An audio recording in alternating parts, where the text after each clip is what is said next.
Recorded Books presents an unabridged recording of The House of the Seven Gables by Nathaniel Hawthorne, narrated by Roslyn Alexander. This book was first published in 1851. This recording is copyrighted 1993 by Recorded Books. 50 years after the notorious witchcraft trials, the residents of Salem, Massachusetts, are still coping with their legacy. The House of the Seven Gables, built on a graveyard and haunted by a dead man's curse, is the tragic dwelling place of the sad remains of the Pyncheon family, a dynasty founded on treachery, yet destined to be saved by love. And now, The House of the Seven Gables. Chapter 1. The Old Pyncheon Family. Halfway down a by-street of one of our New England towns stands a rusty wooden house with 7 acutely peaked gables facing towards various points of the compass and a huge clustered chimney in the midst. The street is Pyncheon Street.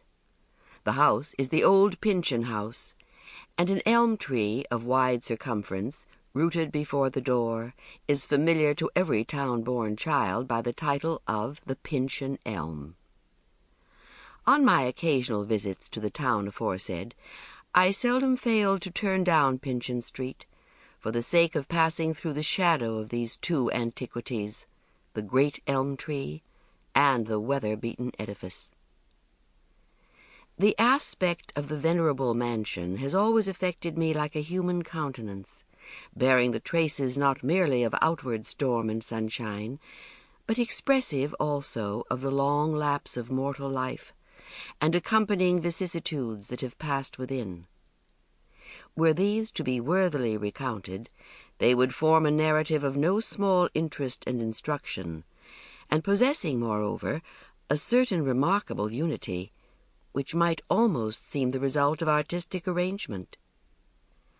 But the story would include a chain of events extending over the better part of 2 centuries, and, written out with reasonable amplitude, would fill a bigger folio volume or a longer series of duodecimos than could prudently be appropriated to the annals of all New England during a similar period. It consequently becomes imperative to make short work with most of the traditionary lore of which the old Pyncheon house, otherwise known as the House of Seven Gables, has been the theme. With a brief sketch, therefore, of the circumstances amid which the foundation of... Sample complete. Ready to continue?